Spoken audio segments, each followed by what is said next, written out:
Muy bien, estamos en nuestra reunión número 19 y les propongo para el día de hoy tener un programa cortito y les cuento más o menos qué está planificado. Primero, una breve introducción con un poema que lo vamos a leer ahora nosotros. Después vamos a tener un poco de el realismo mágico desde lo sociocultural.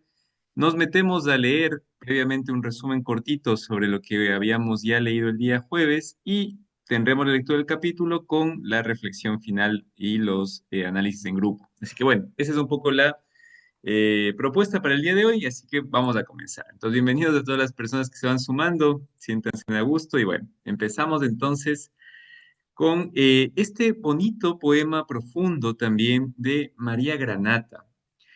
Ustedes pueden ver ahí que el poema dice, soy la desgarradura, es decir, esta parte que ha sido arrancada y que ya no está, ¿no? Esto que ha quedado incompleto. Y ahí en el poema, mientras va avanzando y lo voy a leer como para iniciar, vayámonos imaginando cómo fue el episodio entre Clara y Esteban del Valle, ¿no? Y no solamente este episodio que desgarró algo en la relación, sino todos esos momentos en los cuales Clara ha ido sintiendo esta desgarradura que le deja en pedazos, en trozos, y que le ha sacado muchas veces de ese mundo trascendental, que le ha arrancado un poco las alas en la que Clara vivía y estaba acostumbrada a vivir. De paso, les comento que María Granata es una escritora, poeta argentina, que se instaura entre una especie de nexo de lo ficcional con el realismo mágico. Tiene narraciones y cuentos y novelas muy, muy bonitas que les animo a que puedan buscarlas, donde también vamos a encontrarnos otra mirada de lo real maravilloso, como diría Alejo Carpentier. Entonces, les leo, pero ahí podemos leer juntos también el poema. Soy la desgarradura, soy la espesura gozosa y sufriente, soy esta sal unánime, ciudad que mi sueño permanezca vivo porque en él se hace el día. Ciudad mi desnudez, he abandonado alegres vestiduras de vellones calientes como axilas, de vástagos silvestres. Mi desnudez posee la furia de una exhalación y es solo eso. Llevo la dimensión de una violenta ala arrancada. Soy la desgarradura, ciudad del poder de mis diferencias y mis contradicciones. Soy la espesura de lo diferente. He salido del humus despojado a un ángel, y he cubierto de frutos la negación. Mi paso arrasa lo perecedero, mi paso que es siempre la mitad de un paso. Desde el comienzo supe que la carne de todos era mi carne, que mi unidad estaba repartida. Soy el hombre, y solo soy una parte del hombre. ¿Quién posee la otra faz de mis manos? ¿Quién llorará mi última lágrima? Un poema muy bonito, muy profundo. Yo creo que meritaría toda una reunión de análisis solamente para esto que ha escrito. Y les invito a que se queden con la última frase. Bueno, pueden ustedes elegir libremente con cuál, pero prestemos atención. ¿Quién llorará mi última lágrima? Es como si la completud de la vida se hiciera con el otro también. Todo el poema tiene un poco esta característica. Y bueno, creo que con la música que estábamos escuchando de Chopin de fondo, la balada número uno, una canción hermosísima donde va reflejando también ese camino. Balada un poco viene de ahí, ¿no? De camino, de recorrido sobre muchos sentimientos de la experiencia humana.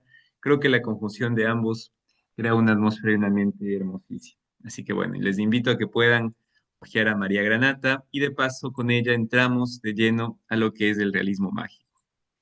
Ven, un momentito, voy a ubicar donde está la diapo de el realismo mágico. Bien, como una especie de resumen general, muy sintético también, quisiera comenzar diciéndoles que hemos tenido estas primeras tiempos o momentos de ir recorriendo varios aspectos de Isabel Allende. Al principio leímos, no se olviden, la biografía, uniendo la biografía más formal con la autobiografía de Allende. Después ingresamos de lleno a lo que es el realismo mágico, que es el género en donde esta novela que leemos y en realidad su escritura se instaura, donde podríamos nosotros ubicar. No nos olvidemos que no hay purezas en la literatura. Siempre vamos a encontrar por ahí subgéneros románticos, policiales, ficcionales. Sin embargo, lo que engloba un poco a toda la narrativa de Allende va a ser este movimiento latinoamericano tan potente. Una vez que terminamos de ver Allende, entramos en realismo mágico y comenzamos viendo de dónde provenía el término. Vimos a Franz Roh, veíamos que viene de una estética europea, que este autor, en este libro que se llama así, Realismo Mágico Post-Expresionismo, acuña por primera vez el término. Hicimos todo el recorrido pasando del expresionismo, nos fuimos con Edvard Munch como representante, pasamos al post-expresionismo, nos dimos cuenta que Franz Roh quería que su crítica estética no sea puesta en una especie de línea cronológica, que no digan que lo que él propone, el postexpresionismo, sea lo que viene después del expresionismo. Para reemplazar eso que podía sonar como después, propone realismo mágico, de colofón. Y se queda ya el término que lo retoma después, ya vimos, Urlar Pietri. Ahí veíamos nosotros, hicimos también una especie de pantallazo general sobre el expresionismo, el postexpresionismo, a qué se refería con realismo mágico. Luego hicimos la conexión tan bonita entre la lingüística y la parte de la practicidad del término, es decir, vimos cómo Urlar Pietri toma en este libro que él escribe llamado Letras de Hombres de Venezuela, el adjetivo o el apelativo de realismo mágico para describir lo mistérico que se oculta en el hombre en las narrativas que estaban comenzando a surgir en América Latina. Toma esto, veíamos nosotros cómo hizo todo este recorrido, esta conexión lingüística. Y ahora aterrizamos a un segundo punto del realismo mágico que nos ayudará a desembocar en el último punto, que será un poco más ya la parte técnica de esta historia, y unido a Isabel Allende, en la parte de la sociohistoria, es decir, el recorrido que ha hecho el realismo mágico para instaurarse en América Latina. Para ello vamos a tomar un ensayo que yo les había compartido hace un tiempo atrás de Octavio Yanni, un sociólogo que escribe justamente sobre esto de el realismo mágico. Es un sociólogo brasileño, ¿ya? Va a hacer toda una teoría alrededor de este movimiento de cómo él ve que lo mágico y la cultura latinoamericana se han unido. ¿Qué es lo que nos propone? Rápidamente voy a comentarles cuáles son las teorías de cómo surge en la historia este realismo, sobre todo en Latinoamérica. ¿Ah? Lo que nos comienza diciendo, y esta es la tesis central que va a manejar Ottaviani, es que lo mágico está presente en la literatura y en la realidad. Lo mágico de la novela no reproduce lo mágico de lo real, sino que lo revela. ¿Qué quiere decir con esto? Que la magia en realidad está en la cultura, está en la sociedad que nosotros hemos vivido, que nosotros hemos encarnado. Se refiere a América Latina. Esa cultura mágica, que ya vamos a ver a qué se refiere con ese término, ha sido tomado por la literatura y lo ha resignificado. Es decir, lo único que ha hecho la narrativa desde los años 40 que inicia este movimiento hasta el gran boom latinoamericano con los años 60, 70, es revelar lo que ya estaba presente en nosotros. Dice también Octavio Yanni que una época de la historia transforma la cultura de América Latina en un vasto arsenal de hechos sorpresivos, insólitos, brutales, increíbles y embrujados, fusión de fantasía, maravilla y barroquismo. ¿Sí? América Latina, vamos a ver nosotros que con el punto del descubrimiento, sobre todo la llegada de Cristóbal Colón a estas tierras, lo que va a hacer es abrir un escenario que va a tener como trasfondo un choque cultural. ¿Cuál va a ser ese choque cultural? Todo el pensamiento europeo se va a unir de manera sincrética, mezclada a toda la cultura que ya había aquí en Latinoamérica. Esa unión entre lo que viene de afuera y lo que está aquí adentro es lo que produce esta sensación mágica, que ya la vamos a ir viendo y como dice ahí, es esta fusión que se va dando entre fantasía, entre maravilla, entre barroquismo, lo que va a producir que nosotros tengamos la cultura que tenemos.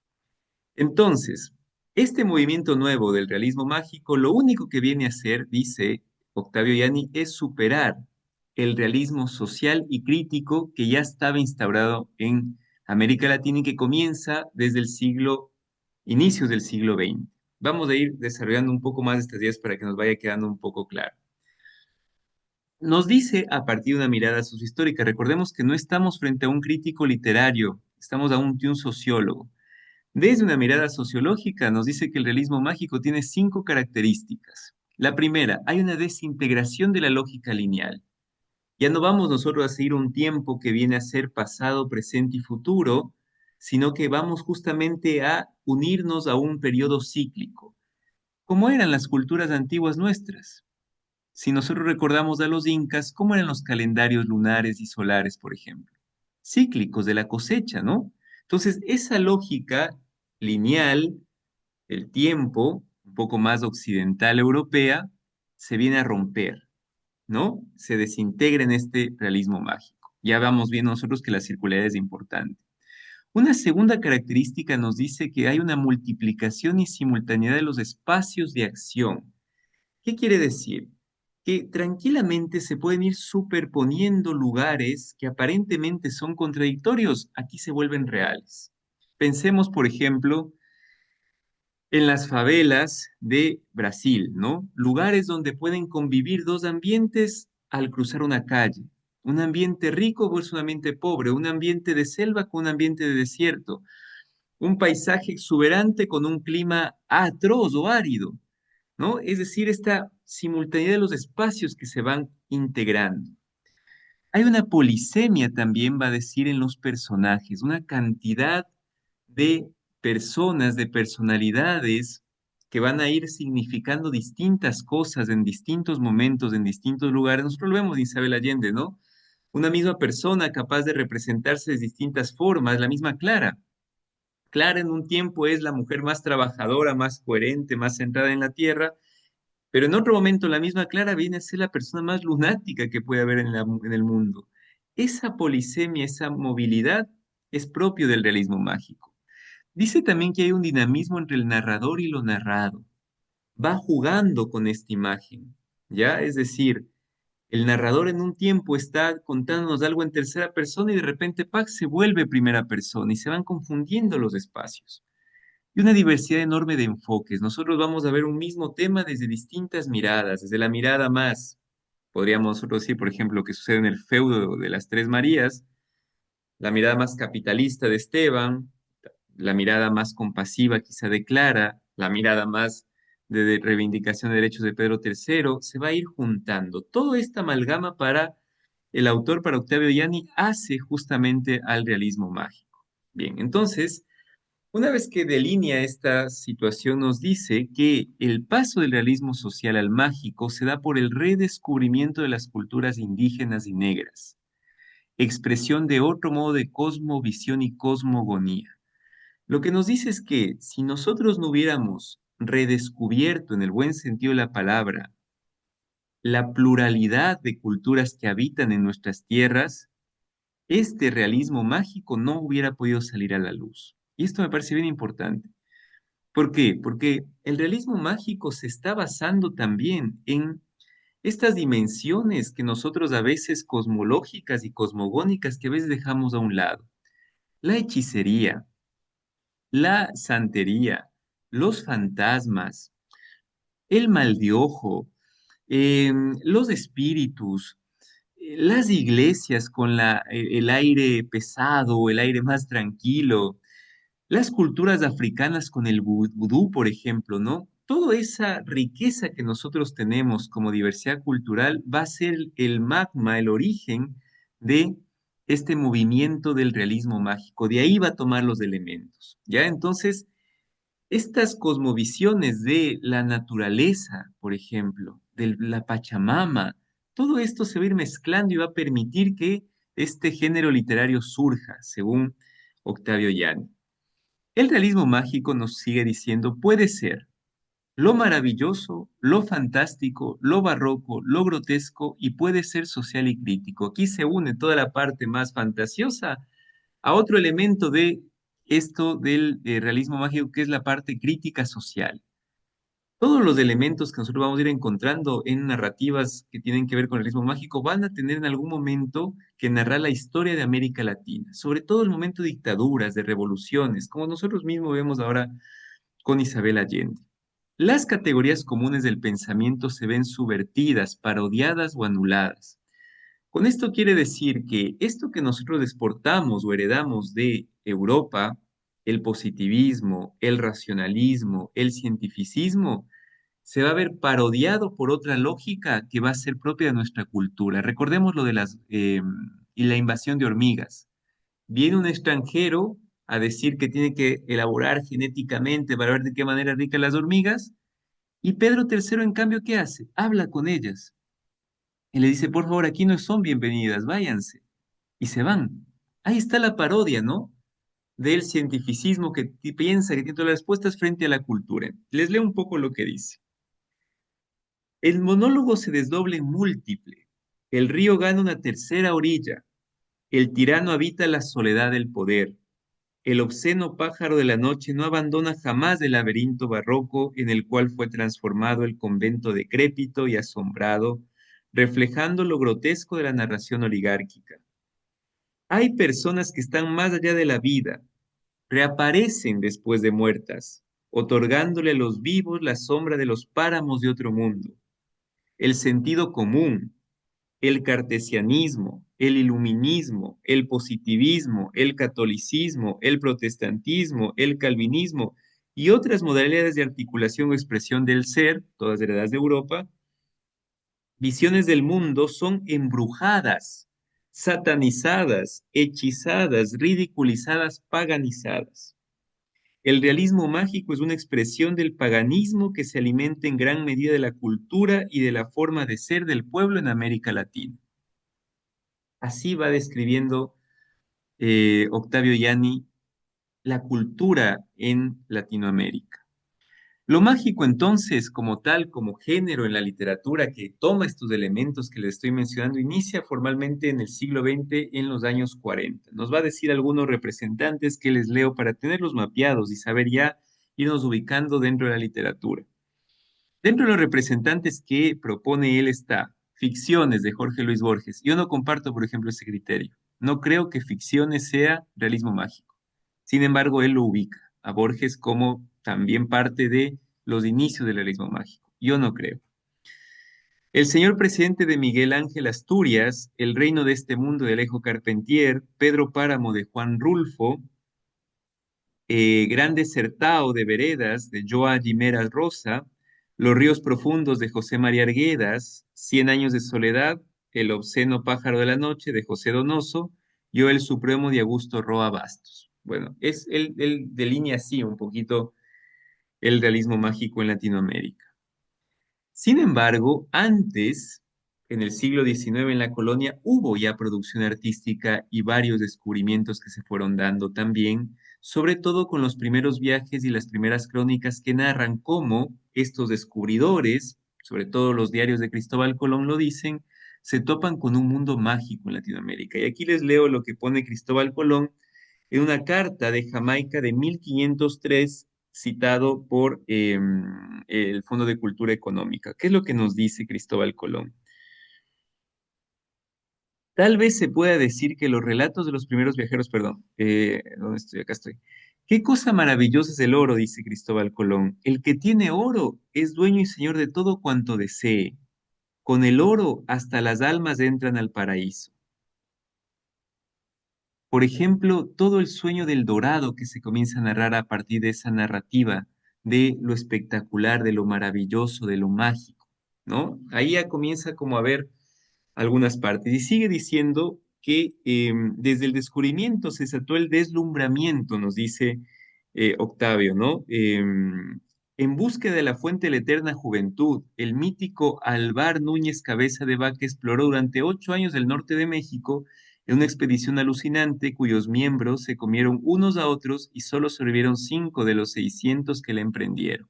Entonces ya comienza a haber un deslumbramiento, un primer momento donde se topan con algo que corta o quita los esquemas que ellos habían traído. Entonces, la magia del nuevo mundo, podemos decir, no tiene límite aquí en América Latina. Y nuevo mundo, entre comillas, porque ya sabemos que puede ser un término no tan claro o que se presta a distintas interpretaciones. Creo que por temas de tiempo no voy a avanzar a explicar todo. Vamos a llegar hasta esta diapo de acá. El jueves continuaremos. El barroco latinoamericano, nos continúa diciendo Octavio Yanni, es una prueba de la transformación, mezcla de la tradición europea y la incorporación de la visión latinoamericana. El barroco, como ustedes saben, es un movimiento que pugna por el horror vacui, el horror al vacío, y por lo tanto busca todo el tiempo llenar espacios. Bueno, ese espacio que se va llenando con la literatura va a ser esta mezcla justamente de toda la tradición de Europa, no solamente filosófica, también literaria. Nos vamos a dar cuenta que la visión cíclica, por ejemplo, con que se cuenta el realismo mágico, la historia y todo esto que para nosotros parece tan nuevo, ya vino desde los griegos. No hay nada nuevo en cuanto a estilo. Lo que sí es nuevo es la incorporación de una visión cultural propia, como nos dice ahí. La instauración de una narrativa, de un pensamiento, no solamente una narrativa, también un pensamiento que recoja aquello que siempre estuvo en nuestra cultura, permite asentar una identidad, establece una manera de ver el mundo, la sociedad y la vida.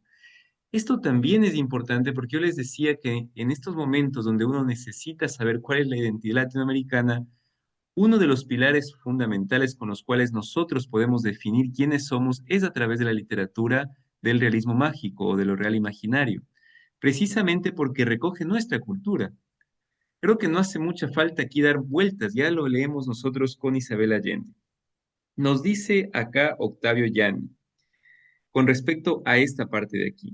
Permite cuestionar, y esto es muy interesante, al europeo que descubrió el paraíso y el dorado, así como al indio y al negro rodeados por la civilización europea y burguesa, al norteamericano que defiende a la civilización occidental y cristiana, es decir, capitalista.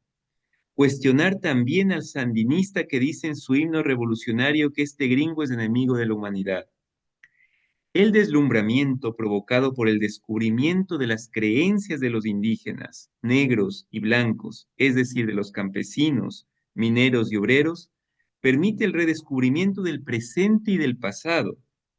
Toda la historia vuelve a rehacerse bajo la perspectiva de esta nueva forma de verla. De repente, todo se presenta de modo transparente. Lo tardado del transcurso del tiempo, la lejanía del espacio, la no intencionalidad del gesto, la insignificancia y la brutalidad, la grandiosidad de la quimera. Poco a poco emerge una inesperada y fina crítica de lo real desde adentro de la sátira desmesurada que hay en la magia. La magia como un modo de satirizar, de protestar, de reivindicar una apropiación cultural. Me burlo, y esto es ya una extrapolación mía, pero sería algo así como me burlo de lo que me trajeron para dar cabida a través de esa burla a un espacio que me permita a mí sacar esta identidad que tengo como pueblo. Es un poco también logra el realismo mágico. Finalmente, una cita textual de Octavio Yanni dice, el hecho de que lo mágico esté presente en la literatura y en la realidad, en el arte y en la historia, sugiere la posibilidad que corresponda a una manera de ver, a una forma de pensamiento y no tan solo a un estilo de creación artística. Y esto me parece genial, yo creo que no hay que perderlo de vista porque ya nos está sacando de esta manera, como buen sociólogo, de la mirada literaria. El realismo mágico no es solamente un movimiento de escritura, es un modo de pensar Latinoamérica. Y eso nos va a catapultar después a entender también a Alejo Carpentier, que nos va justamente a decir eso. Cuando pensemos en realismo mágico, no solamente conjamos y hagamos la conexión directa a Gabriel García Márquez, Cien años de soledad, sino entendamos que surge como un movimiento que reivindica una cultura que nos pertenece y que sí se ha mezclado, porque ya vamos a ver más adelante el ensayo que dice, tampoco es que el realismo mágico define a Latinoamérica, no es el único modo de definir la cultura, es un modo más entre tantos para definirnos, un modo más. Hay un montón, somos una cultura mega diversa, pero ese puede ser un modo de definición y de unión. Entonces, me parece bueno esto, porque como les digo, trascendemos del espacio solamente del texto y nos podemos a pensar que quizá este movimiento que surgió, sobre todo el siglo pasado, puede decirnos algo a nosotros, como América Latina. Entonces, me parece interesante. Bueno, sería bonito seguir hablando de esto, pero tenemos que seguir con la historia porque si no vamos a quedar aquí toda la noche. Así que, bien, pasemos ahora sí a la historia, vamos a leer, entramos con el capítulo 7. Espero que les resulte esto de utilidad. Como ven, nos estamos centrando en lo sociohistórico. Nuevamente después retomaremos ya con la parte literaria. Esto nos va a dar una ampliación de mirada del realismo mágico. Hemos llegado, hemos recorrido desde Europa y ahora estamos volviendo nuevamente a Latinoamérica. Así que créanme que el recorrido que vamos a hacer es muy, muy bonito. Bueno. No sé si hay alguna pregunta para ya pasar al texto antes. Siempre me olvido decirles si hay alguna cuestión quisieran decir, alguna duda, algo sobre lo que hablamos ahorita. Sí, buenas noches con todos, ¿cómo están? Hola. Y sí, a mí, a lo que hablabas ahorita del realismo mágico, yo decía, y en el Ecuador, ¿cuáles serán los principales, se puede decir, autores que escribieron realismo mágico? No sé si tú sabes, si alguien sabe. Buena pregunta. No los tengo mapeados realmente. Tengo autores ecuatorianos, pero no sabría decirte cuáles de esos autores serían representantes del realismo mágico. Es muy buena pregunta. Yo creo que hay que ¿Comandá? consultarla. Si alguien la conoce, no sé, Jorge, tú creo que ibas a decir algo. ¿Comandá tal vez? No. Yo, no, Cumandá no se inscribe dentro de un realismo mágico, más bien ese es un relato muy social, ¿no? Es realismo no mágico, ¿no? Mm, No la veo Cumandá como realismo mágico. Tal vez hay un nos... libro, Hola, hola, sí. hola, hola. Aquí acabo de consultarlo. ¿Aló? ¿Sí me escuchan? Sí, Aló, sí. sí, sí, sí, Ale. Sí, sí se Hay, escucha. hay, hay una vinculación de escritores ecuatorianos con el realismo mágico. Jorge Ujú. Icaza, con Mm, Guasipungo en 1934. Pablo Palacio, con Un hombre ha muerto a puntapiés, 1927. Gonzalo Sandulvide, no dice la obra. Eliezer Cárdenas, 1979, con Polvo y ceniza.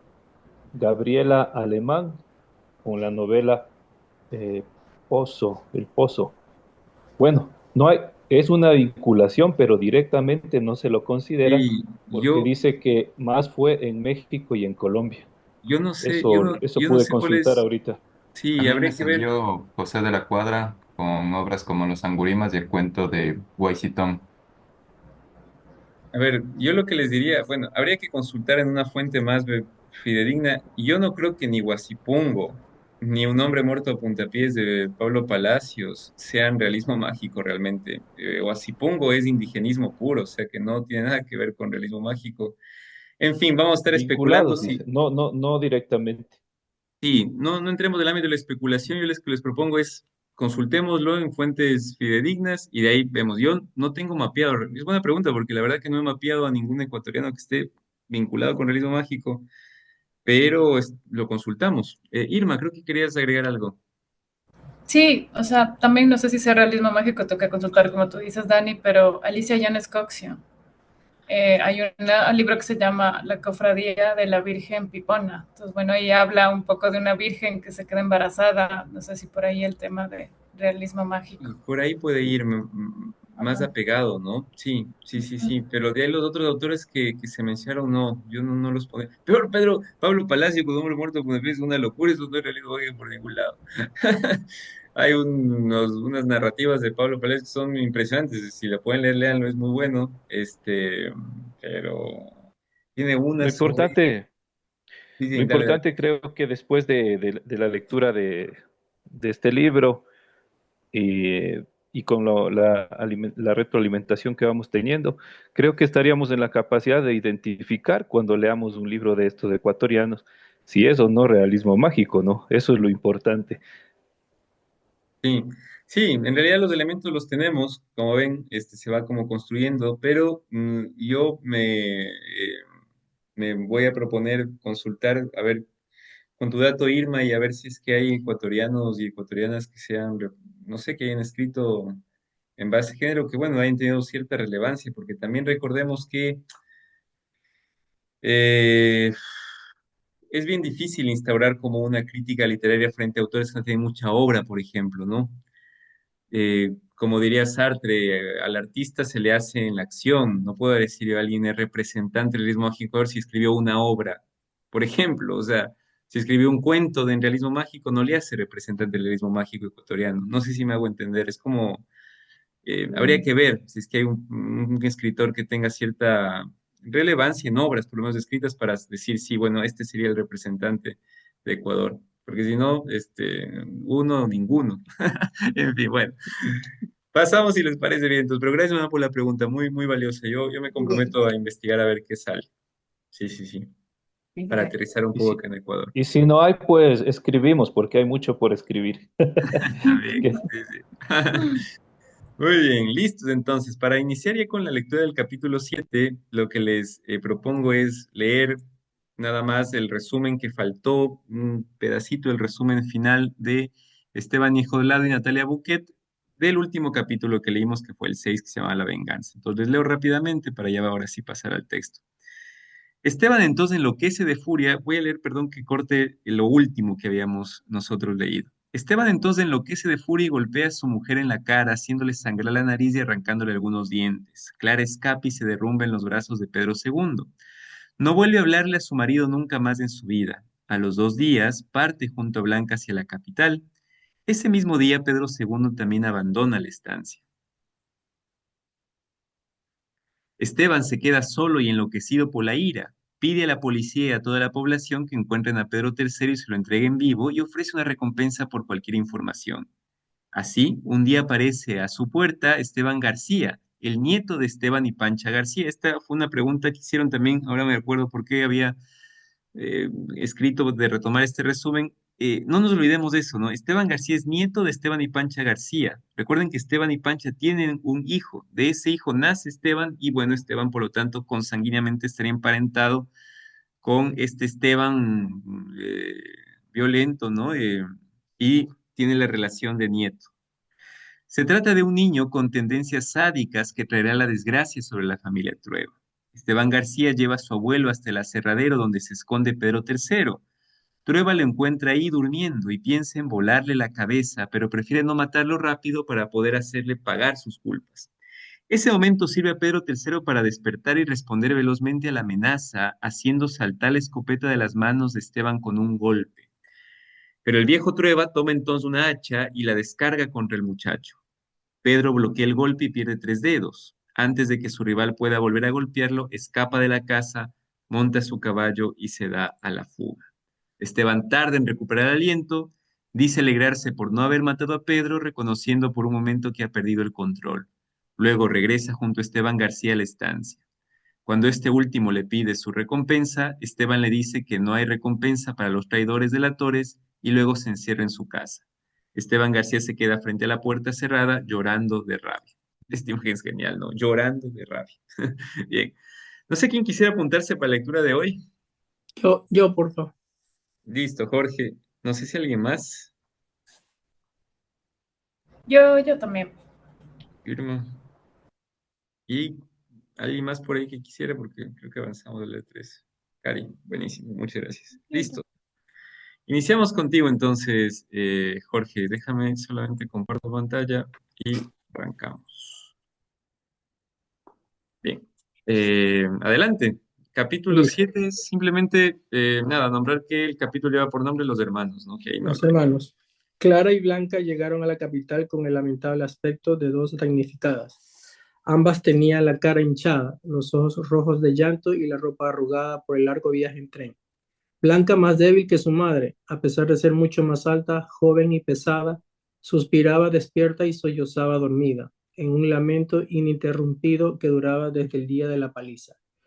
Pero Clara no tenía paciencia para la desgracia, de modo que al llegar a la gran casa de la esquina, que estaba vacía y lúgubre como un mausoleo, decidió que bastaba de llorisqueos y quejumbres, que era hora de alegrar la vida. Obligó a su hija a secundarla en la tarea de contratar nuevos sirvientes, abrir los póstigos, quitar las sábanas que cubrían los muebles, las fundas de las lámparas, los candados de las puertas, sacudir el polvo y dejar entrar la luz y el aire.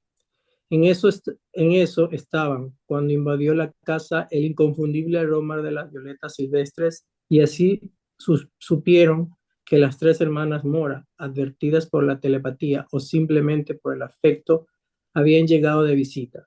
Su parloteo feliz, sus compresas de agua fría, sus consuelos espirituales y su encanto natural consiguieron que la madre y la hija se repusieran de las contusiones del cuerpo y los dolores del alma.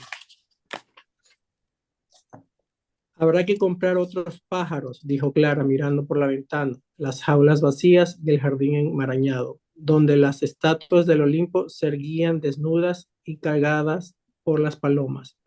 No sé cómo puede pensar en los pájaros si le faltaban los dientes, mamá, anotó Blanca, que no se acostumbraba al nuevo rostro desdentado de su madre. Clara se dio tiempo para todo. En un par de semanas tenía las antiguas jaulas llenas de nuevos pájaros y se había hecho fabricar una prótesis de porcelana que se sostenía en su sitio mediante un ingenioso mecanismo que le afirmaba a los molares que le quedaban. Pero el sistema resultó tan cómodo que prefirió llevar la dentadura postiza colgada de una cinta al cuello.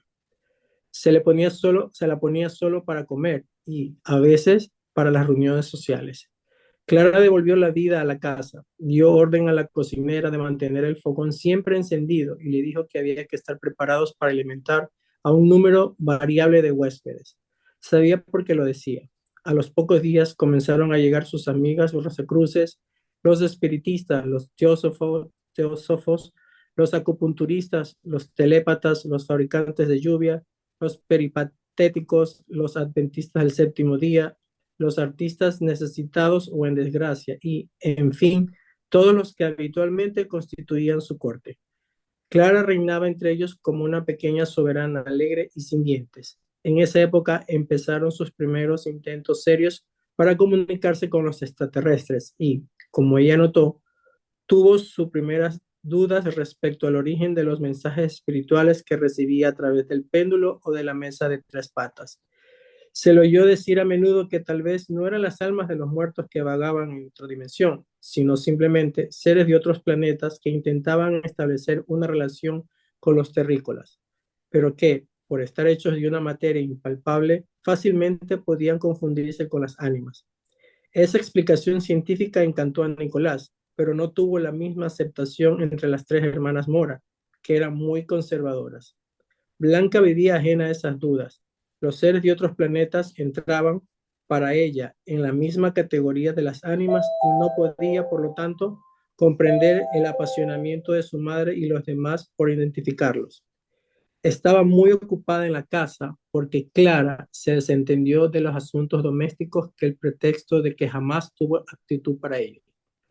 La gran casa de la esquina requería un ejército de sirvientes para mantenerla limpia y el séquito de su madre obligaba a tener turnos permanentes en la cocina. Había que cocinar granos, hierbas para algunos, verduras y pescado crudo para otros, frutas y leche agria para las tres hermanas Moras y suculentos platos de carne, dulces y otros venenos para Jaime y Nicolás, que tenían un apetito insaciable y todavía no habían adquirido sus propias mañas. Con el tiempo ambos pasarían hambre, Jaime por solidaridad con los pobres y Nicolás por purificar su alma. Pero en esa época todavía eran dos robustos jóvenes ansiosos de gozar los placeres de la vida. Jaime había entrado a la universidad y Nicolás vagaba buscando su destino. Tenían un automóvil prehistórico, comprado con el producto de las bandejas de plata que se había robado de la casa de sus padres. Lo bautizaron Covadonga, en recuerdo a los abuelos del valle. Covadonga había sido desarmado y vuelto a armar tantas veces con otras piezas que escasamente podía andar. Se desplazaba con un estrépito de su roñoso motor, escupiendo humo y tuercas por el tubo de escape. Los hermanos lo compartirían salomónicamente los días pares, lo usaba Jaime y los nones Nicolás. Clara estaba dichosa de vivir con sus hijos y dispuso a iniciar una relación amistosa. Había tenido poco contacto con ellos durante su infancia y en el afán de que se hicieran hombres, había perdido las mejores horas de sus hijos y había tenido que guardarse todas sus ternuras. Ahora que estaban en sus proporciones adultas, hechos hombres finalmente, podía darse el gusto de mimarlos como debió haberlo hecho cuando eran pequeños, pero ya era tarde, porque los mellizos se habían criado sin sus caricias y habían terminado por no necesitarlas. Clara se dio cuenta de que no le pertenecían, no perdió la cabeza ni el buen ánimo, aceptó a los jóvenes tal como eran y dispuso a gozar de su presencia sin pedir nada a cambio. Blanca, sin embargo, rezongaba porque sus hermanos habían convertido la casa en un muladar. A su paso quedaba un reguero de desorden, estropicio y bulla. Los jóvenes engordaban a ojos y parecía cada día más lánguida y malhumorada. Jaime se fijó en la barriga de su hermana y acudió donde su madre. Creo que Blanca está embarazada, mamá, dijo sin preámbulos. Me lo imaginaba, hijo, suspiró Clara. Blanca no lo negó y una vez confirmada la noticia, Clara lo escribió en una redonda caligrafía en el cuaderno de anotar la vida. Nicolás levantó la vista de sus prácticas de horóscopo chino y sugirió que había que decírselo al padre, porque dentro de un par de semanas el asunto ya no podría disimularse y todo el mundo se iba a enterar. Nunca diré quién es el padre, dijo Blanca con firmeza. No me refiero al padre de la criatura, sino al nuestro, dijo su hermano. Papá tiene derecho a saberlo por nosotros, antes que se lo cuente otra persona. Pongan un telegrama al campo, sugirió Clara tristemente. Se daba cuenta de que cuando se enterara Esteban Trueba, el niño de Blanca se convertiría en una tragedia. Nicolás redactó el mensaje con el mismo espíritu criptográfico con que hacía versos a Amanda, para que la telegrafista del pueblo no pudiera entender el telegrama y proponer el chisme, y propagar el chisme. Envíe instrucciones en cinta blanca, punto. Igual que la telegrafista, Esteban Trueba no pudo descifrarlo y tuvo que llamar por teléfono a su casa en la capital para enterarse del asunto. A Jaime le tocó explicárselo y agregó en el embarazo que el embarazo estaba tan avanzado que no se podía pensar en ninguna solución drástica. Al otro lado de la línea hubo un largo y terrible silencio y después su padre colgó el auricular. En las Tres Marías, Esteban Trueba, pálido de sorpresa y de rabia, tomó su bastón y destrozó el teléfono por segunda vez. Nunca se le había ocurrido la idea de que una hija suya pudiera cometer un destino tan monstruoso. Sabiendo quién era el padre, le tomó menos de un segundo arrepentirse de no haber metido un balazo en la nuca cuando tuvo la oportunidad. Estaba seguro que el escándalo sería igual si ella daba a luz un bastardo que si se casaba con el hijo de un campesino. La sociedad lo condenaría al ostracismo en cualquiera de los dos casos.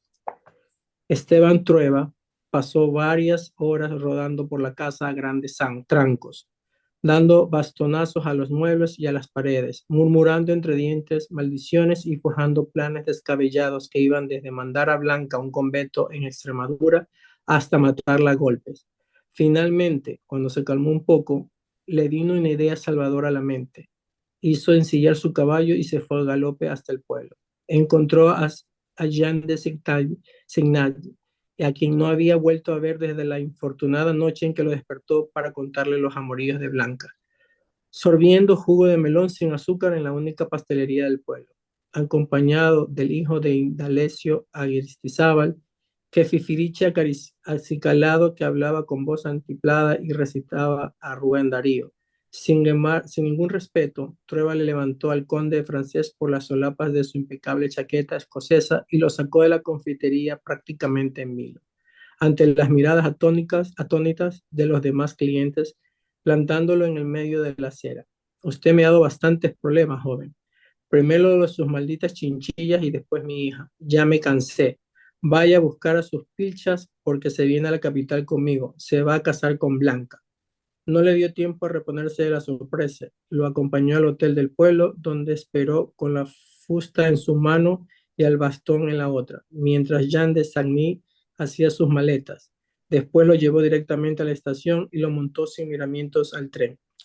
Durante el viaje, el conde trató de explicarle que no tenía nada que ver con ese asunto y que jamás le había puesto ni un dedo encima a Blanca Trueba, que probablemente el responsable de los suicidios era el fraile barbudo con quien Blanca se encontraba en las noches en la orilla del río. Esteban Trueba lo fulminó con su mirada más feroz. No sé de lo que estás hablando, hijo. Eso usted lo soñó, le dijo. Trueba procedió a explicarle la cláusula del contrato matrimonial, lo cual tranquilizó bastante al francés. La dote de Blanca, su renta mensual y las perspectivas de heredar una fortuna lo convertirían en un buen partido. Como ve, ese es mejor negocio que el de las chinchillas, concluyó el futuro suegro sin prestar atención al lloriqueo nervioso del joven.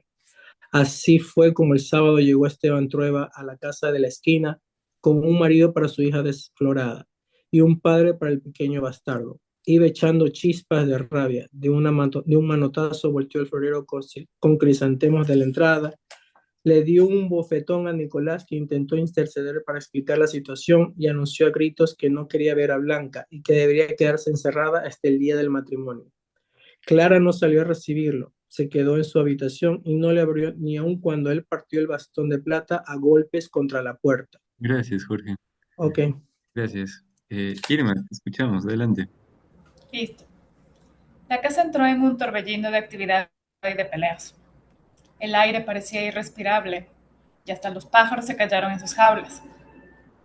Los sirvientes corrían bajo las órdenes de ese patrón ansioso y brusco que no admitía demoras para hacer cumplir sus deseos. Clara continuó haciendo la misma vida, ignorando a su marido y negándose a dirigirle la palabra.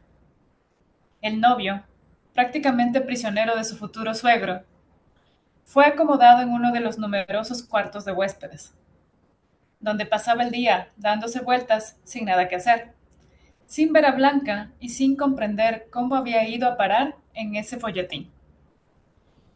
No sabía si lamentarse por ser víctima de aquellos bárbaros aborígenes o alegrarse de que podría cumplir su sueño de desposar a una heredera sudamericana, joven y hermosa. Como era de temperamento optimista y estaba dotado del sentido práctico propio de los de su raza, optó por lo segundo y en el transcurso de la semana se fue tranquilizando. Esteban Trueba fijó la fecha del matrimonio para dentro de 15 días. Decidió que la mejor forma de evitar el escándalo era saliéndole al encuentro con una boda espectacular. Quería ver a su hija casada por el obispo, con traje blanco y una cola de 6 metros llevada por pajes y doncellas, fotografiada en la crónica social del periódico. Quería una fiesta caligulesca y suficiente fanfarria, y gasto como para que nadie se fijara en la barriga de la novia. El único que lo secundó en sus planes fue Jean de Santigny.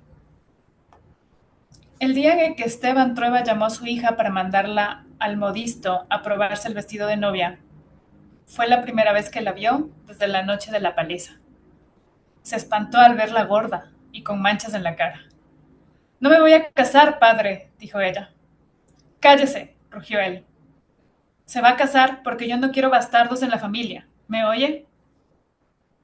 «Creí que ya teníamos varios», respondió Blanca. «No me contesten. Quiero que sepa que Pedro III García está muerto. Lo maté con mi propia mano. Así es que olvídese de él y trate de ser una esposa digna del hombre que la va a llevar al altar». Blanca se echó a llorar y siguió llorando incansablemente en los días que siguieron. El matrimonio que Blanca no deseaba se celebró en la catedral, con bendición del obispo y un traje de reina hecho por el mejor costurero del país, quien hizo milagros para disimular el vientre prominente de la novia con chorreras de flores y pliegues grecorromanos.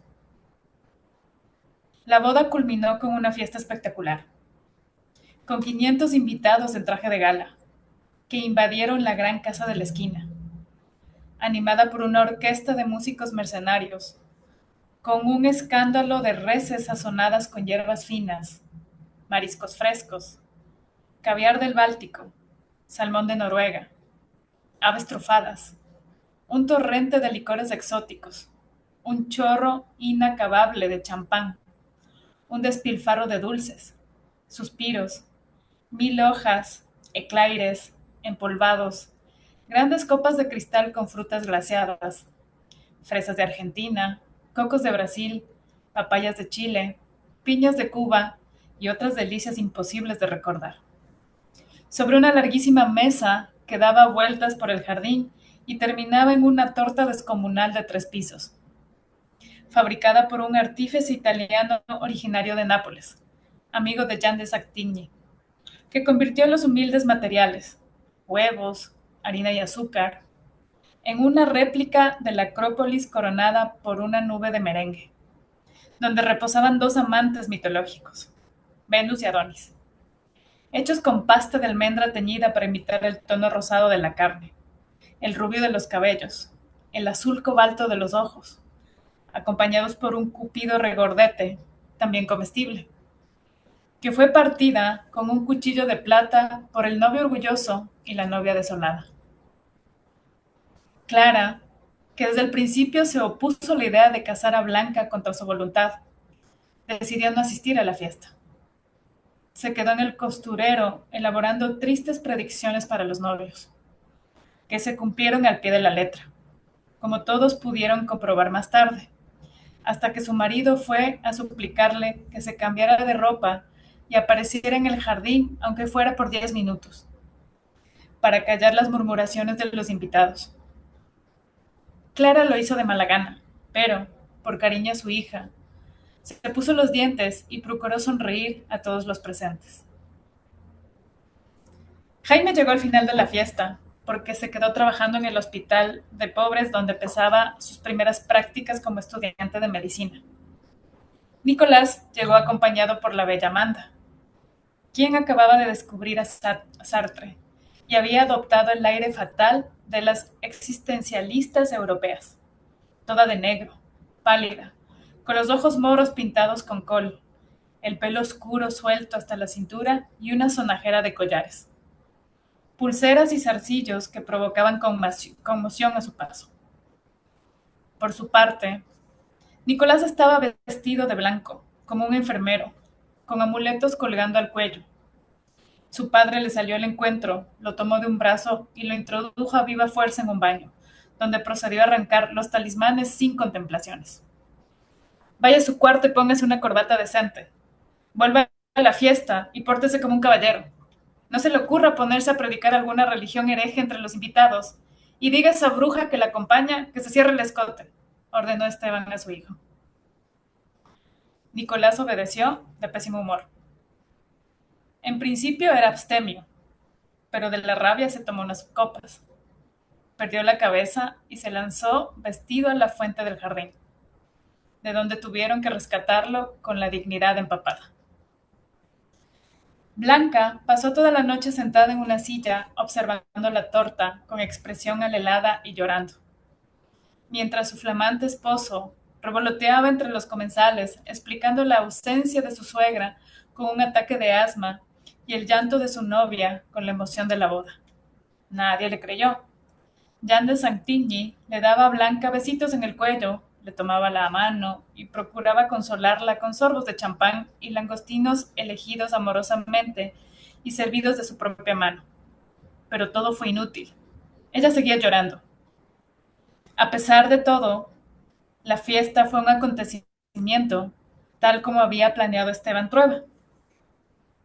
Comieron y bebieron opíparamente y vieron el amanecer bailando al son de la orquesta, mientras en el centro de la ciudad los grupos de cesantes se calentaban en pequeñas fogatas hechas con periódicos. Pandillas de jóvenes con camisas pardas desfilaban saludando con el brazo en alto, como habían visto en las películas sobre Alemania.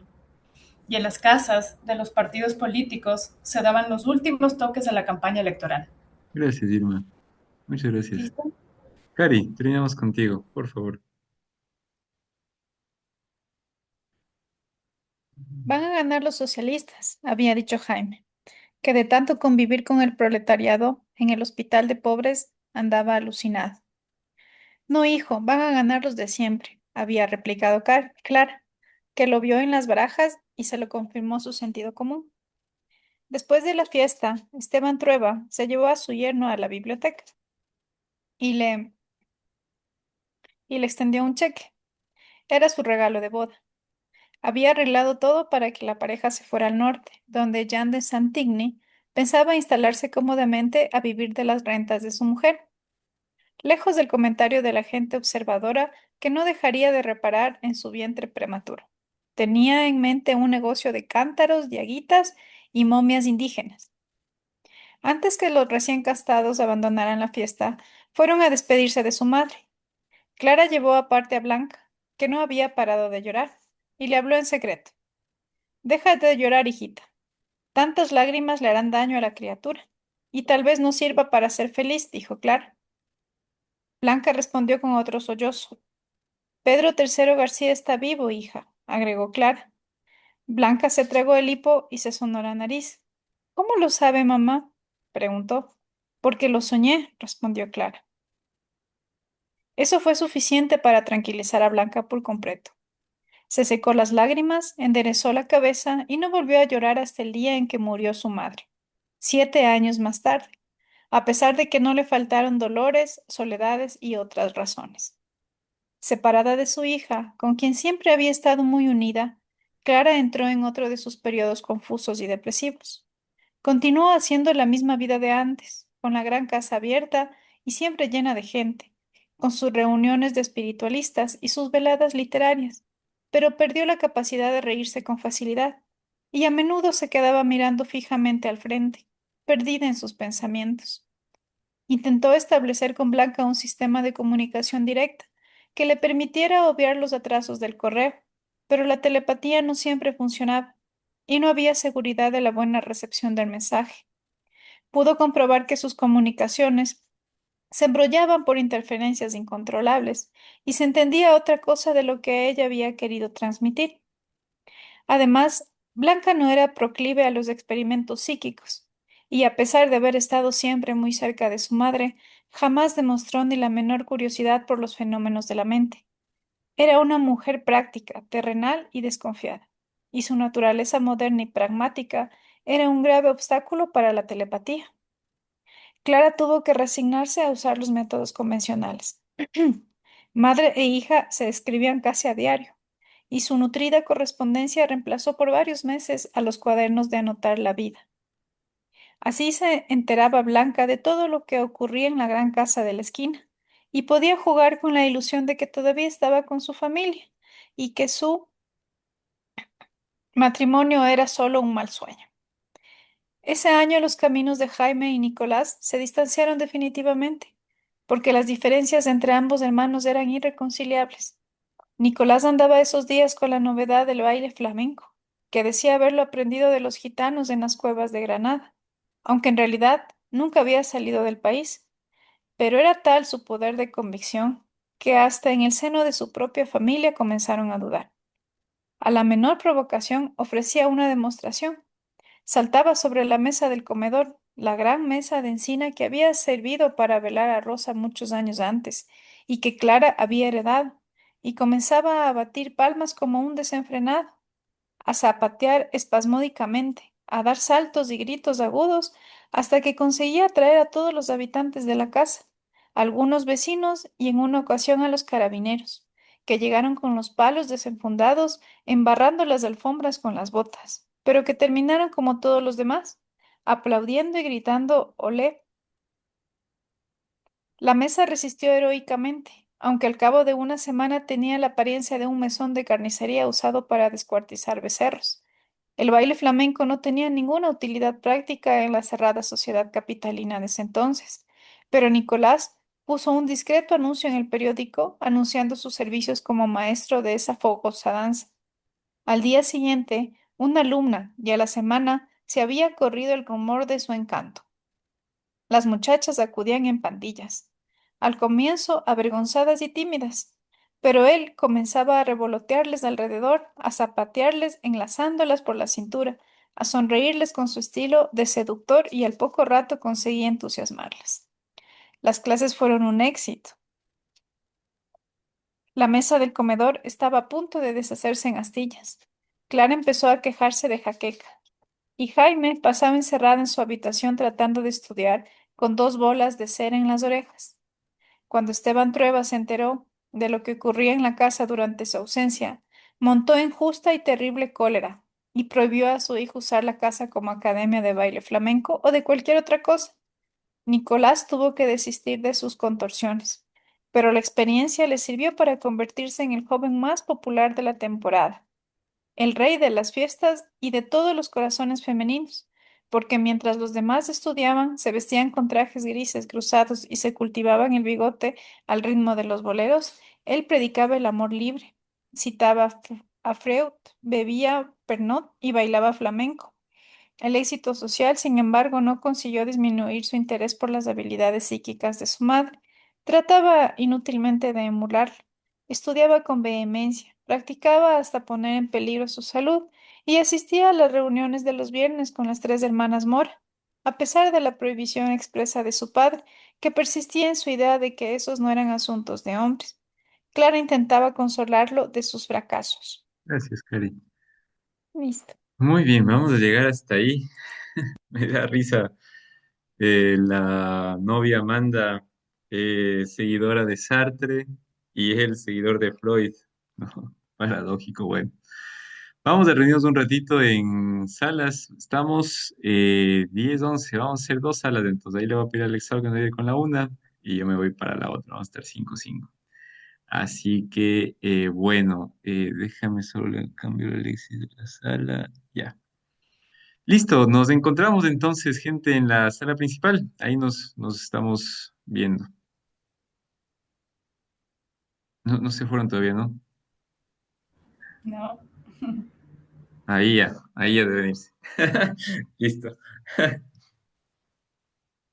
¿Ya se fueron? No. Sí, sí, sí, ahí están yendo ya. Buenísimo. ¿Cómo estás? Bien. Hola, hola, ¿cómo vamos? No sé quién estamos acá. Ahora les Nelson, Hola, levanté. Cari, Jorge. Jorge y hola, Irmita. hola, hola. ¿Qué Hola, tal? ¿Cómo están? ¿Cómo les ha Hola. parecido el Hola, tema buenas de hoy? noches. Hola, Irma, ¿qué tal? Muy bien, ¿qué comentarios, qué impresiones del episodio en general de lo que hemos compartido hoy día? ¿Qué les ha parecido? Nos escuchamos un ratito, conversemos.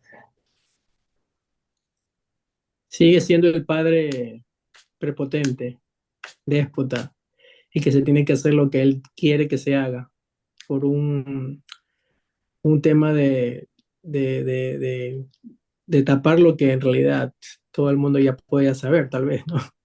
De una sociedad mentirosa desde ese momento, ¿no? Y lo que me llama, estaba analizando unos capítulos anteriores y lo que la forma de escribir de Isabel Allende no sé, es como que te da pistas de los personajes, lo que va a pasar al futuro, ¿no? O sea, ahorita ya sabemos que Claro va a morir en 7 años después de eso, ¿no? Y cuál era el destino de Nicolás y Sebastián, ¿no? Que van a tener también su fin así, también no tan bueno, ¿no? Eso es lo que me ha llamado un poco la atención desde que iniciamos la lectura, como que es la línea constructiva de Isabel, ¿no? Me ha parecido súper interesante eso, ¿no? Y yo me había hecho una anotación acá, sí. Sí, de lo que el futuro, ella va prediciendo como que el futuro en cada uno de los personajes, ¿no? Y los va intercalando, ¿no? Como que para tener, no te da como que para la imaginación un poco, es un poco el comentario. Gracias, Jorge. Sí, en efecto, es el personaje de Esteban que comenzabas comentándolo, es muy, muy fuerte todavía. Me llama la atención que Clara ya no se afecta tanto por Esteban. O sea, no toma mucho partido, ya hace un poco Clara, va como a su ritmo. Y por otro lado, sí, la narrativa siempre nos está devolviendo a ese tiempo, ¿no? Cíclico que va como fluyendo en la historia. Y también no nos olvidemos que estamos leyendo los diarios que escribió Clara. Por eso también como que refuerza esa imagen, nos hace acordar que estamos leyendo algo que ya pasó. Es interesantísimo eso que tú mencionas, le da una riqueza que puede también jugar con el tema de decir, pero bueno, y eso no le quita suspenso a la historia. Es interesante ese tema. No, porque quieres Gracias. saber como que cómo se desarrollará en todo este Claro, ¿qué transcurso, ¿no? pasará? Si es como un abrebocas nomás. Gracias, Ujú. Jorge. Si alguien más quisiera comentar algo. Bueno, a mí me llama la atención también esta actitud de Esteban, ¿no? Esteban Trueba de querer intervenir en la vida de sus hijos, en él querer vivir la vida de sus hijos, o sea, como él querer ser el protagonista. Cuando los hijos toman sus propias decisiones, ellos son los que buscan su vida y si se equivocan, pues ellos aprenden de esos errores. Pero él no, él quiere vivir la vida, darles viviendo una vida y eso también me llama mucho la atención, ¿no? Porque creo que en épocas, y no sé, bueno, si actualmente pase, muchas familias cuando, por ejemplo, se enteran que la hijita, yo qué sé, se queda embarazada, em, eh, a lo mejor fuera de matrimonio, comienzan ya estos problemas que quiere hacerle casar con alguien que no quiere, como ocultar algo que no, como una desgracia, como una vergüenza. Cuando en realidad digo, o sea, ¿por qué? ¿Por qué estos hechos, no? Y en las sociedades, yo creo que latinoamericanas se ha vivido mucho este tema, ¿no? En las familias se ve, se ha escuchado y todo eso, entonces sí me llama la atención y me entristece, ¿no? Que los seres humanos son tratados como objetos, o sea, te casas y te casas, estés enamorado o no estés enamorado, para tapar un hijo que va a venir, que un bastardo incluso le dicen, ¿no? Eso sí, sí me llama la atención esa actitud de querer controlar toda la vida de los hijos. Ujú. Gracias. Sí, en realidad es una cuestión histórica. Antes los matrimonios no se hacían por amor como ahora, ¿no? Es una cuestión muy moderna en realidad. Siempre se tenía que ver con conveniencias, muy poco eran los casos en los que realmente pasaba estas uniones así muy, nada, con motivaciones amorosas, ¿no? Siempre tenía que ver con cosas más de eso, ¿no? De qué conviene, que no conviene los papás, una figura muy fuerte, eh, como tú dices, haciendo parte de toda la vida, inclusive tomando las decisiones, ¿no? Eso es complejo. Eh, y claro, uno diría lo normal es que el chico en la adolescencia que transcurre pueda de una cierta manera distanciarse de los padres, ¿no? Había un autor que se llama Dolto que dice que uno termina de transcurrir la adolescencia cuando la angustia de los padres ya no te inhibe a ti para actuar. O sea, ya la angustia de tus papás no te hace que tengas que hacer cosas para que ellos estén calmados o tranquilos, ¿no? Sino que ya tú puedes actuar independientemente si están angustiados o no. Y claro, eso implica independencia de parte del sujeto. Pero claro, eso no se ve aquí. Estamos en otra cultura, en otra época, ¿no? Y le casa con un francés. También es curioso eso.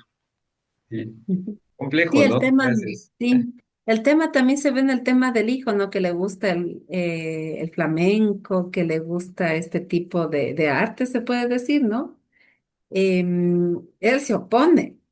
Y hay muchas veces que yo he visto así, incluso dentro de la familia, dentro de mi familia hay, tenemos primos así que son como artistas, les gustan las guitarras, les gusta la música, pero eso lo han tenido que hacer como un hobby, a pesar de que lo hubieran querido hacer como una profesión, no lo han podido hacer. Y es porque es esa idea que se tiene que de eso no se vive. Entonces, Es que ujú, sucede un poco, Elisa, que, por ejemplo, yo pienso, ¿no? Que hay esas generaciones que Esteban Trueba hizo plata, hizo dinero, construyó una fortuna. Y estos hijos, o sea, no tienen nada que hacer porque no tuvieron que esforzarse por nada. Y tú puedes ver en la actualidad, en la sociedad, hay muchos casos, muchas familias que han construido tal vez los padres desde cero una fortuna o más o menos acomodados, ¿no? Y los hijos, como que la primera generación, no quiero sonar como ese libro de padres ricos, hijos pobres, ¿no? Pero como que es muy común, ¿no? O sea, se ve muy, o sea, uno pensaría que no es tan frecuente, ¿no? Pero al final sí ves esas situaciones como que con mucha frecuencia de que los hijos al final o padres que tienen una empresa muy florecida y todo eso, no se quieren dedicar en la línea del negocio, o sea, y están con otras, y con otras, ¿no? Y ahí yo veo, imagínate desde poniéndole en contexto de la época, desde esa época, ¿no? Que es como que, ¿y él por qué lo hace? Porque dice, yo tengo la plata, o sea, yo tengo el dinero y hago lo que quiero, y ustedes son, como decían, un objeto del que yo tengo posesión. ujú. Tú le describiste al Novoa.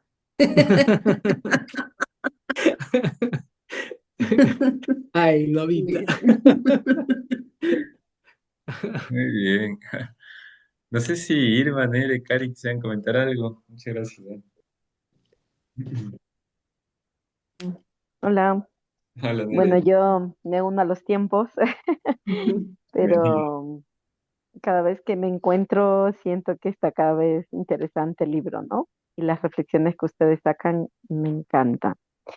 A mí desde estas reflexiones y lo que he leído se me quedó una palabrita impresionante de la lectura que es cuando dice hay un aire irrespirable. Y creo que ese aire irrespirable que Esteban genera, porque siento que es un hombre que desde el primer momento que lo leí en el libro, a mí me hizo un chic. en el primer momento que salió ese hombre. No sé por qué, pero ya lo sentí y ahora pues lo veo eso, ¿no? Como provocando ese aire irrespirable porque siento que él mismo no puede respirar, porque siento que él mismo está enojado con la vida, está enfadado, está odiando. En toda esta lectura no vi ninguna cosa distinta al odio y al rechazo y a la rabia y a la furia de Esteban, que no sé de qué está disfrazada, si es de tristeza, de soledad, de angustia, de cosas de su vida, ¿no?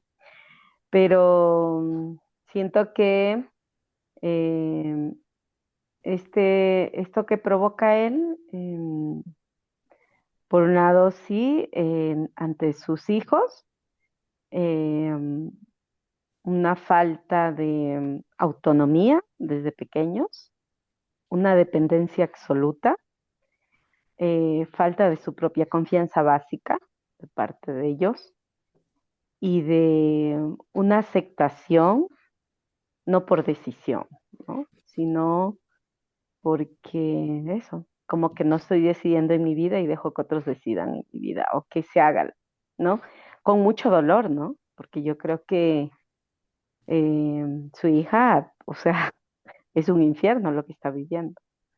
Y, y una madre que al decir no está muerto Pedro, ella se consuela, pero una madre que yo creo que también, por todo el proceso de lo poco que he leído, también con muchas carencias y fuerzas, ¿no? De su personalidad y que creo que lo que decía Dani, ¿no? Ahora quizás le importa menos lo de Esteban, le importa menos, pero creo que también ya son los años, ya es la vida y que llega un momento de uno en la vida que no hay que pensar mucho, hay que vivir, que la vida se pasa y que la vida es efímera, entonces hay que tomar decisiones y creo que ahora Clara está en eso, o sea, que siga, pero no voy con este infierno, ¿no? Aunque lo acepta en cierta parte, pero como que está tomando algunas posturas, ¿no?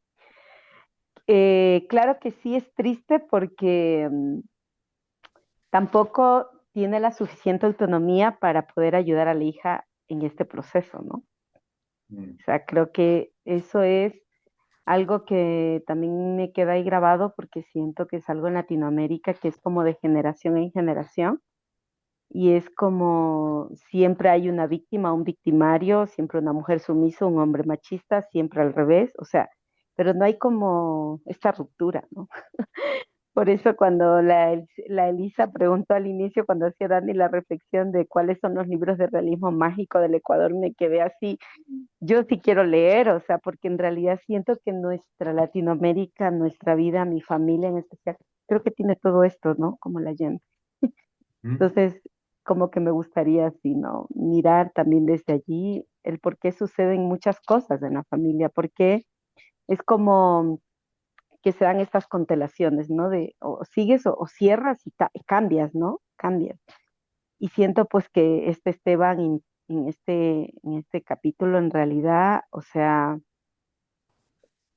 retoma así como con mucha fuerza el tema de soy el cacique viejo de esta casa, o sea, yo soy el único.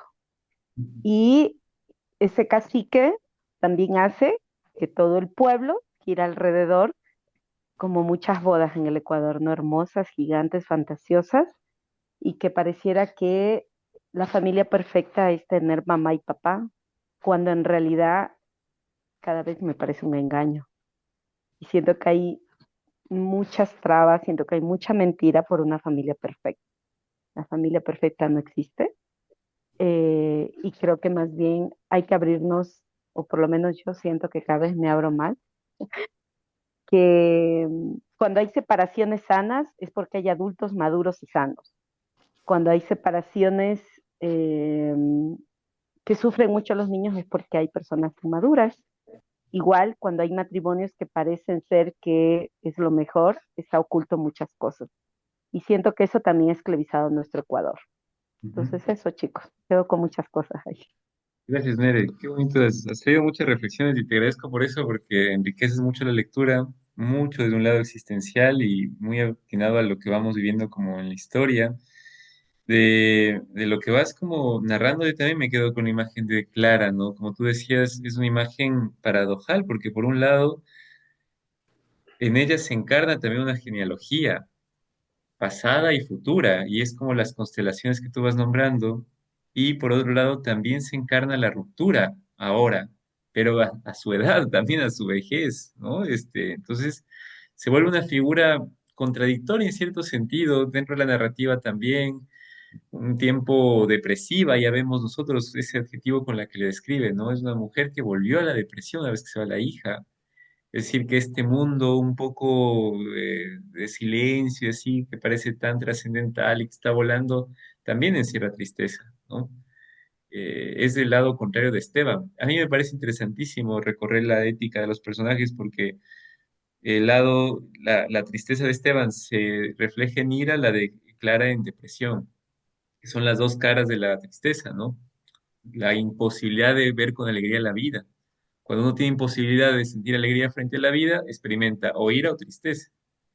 O, entonces esas dos son como, en fin, pero me dejas también con muchas preguntas, Nere, también en base al texto, ¿no? Como esto de Ecuador, cómo se encarna. Igual, recordemos que el realismo mágico tiene matices. Y esos matices también se apropian de nuestra cultura propia, de la ecuatoriana o de cualquier cultura, ¿no? Es decir, Allende describe desde una mirada latinoamericana. Y como les decía, no solamente representa un género literario, como estamos viendo ya en las conversas que tenemos, representa una herencia cultural también, ¿no? Cómo se va mezclando. Me Me imagino parece- que Gabriel García Márquez en Cien años de soledad lo escribió primero que Isabel Allende, ¿no? Claro, sí, sí, sí. Porque, o sea, pero ahí toma el uso de todos los mismos nombres, es lo del Cien años de soledad, ¿no? Estaba, Sí, estaba, estaba haciendo unos cruces ahí de textos, ¿no? A mí me fue muy difícil leer Cien años de soledad. De hecho, lo cogí y lo dejaba, lo cogí y lo dejaba, lo cogí y lo es un libro dejaba. pesado, es un libro bravo por toda Sí, la demanda que implica de nombres, de hechos. uf, Es un libro ah, grande también. Hay que leer con un complicado. mapa, hay que leer con un mapa al lado, pero vale la pena porque recorres toda la historia latinoamericana por los últimos 100 años, ¿no? Eso es muy bonito. Y las familias y las configuraciones. Es chévere. Sí. Sí. Muy bien, creo que vamos a tener que llegar hasta ahí. Le voy a pedir perdón ahora a Cari y a Irma por la falta de tiempo. Pero la próxima reunión espero ya no tener esta larga introducción que hemos tenido ahora, que es necesaria siempre como para introducirnos y nos daremos más tiempito para conversar. Mil disculpas de verdad. Nos encontramos en la principal y vamos cerrando el día de hoy. Así que volvemos. Gracias, gracias de verdad.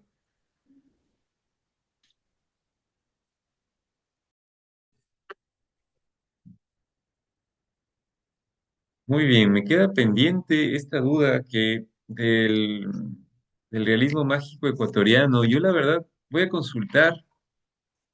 No, tengo que ser sincero ahí, yo la verdad que no he escuchado ningún representante de Ecuador que tenga como preponderancia en esto. Quizás sea por ignorancia, tal vez.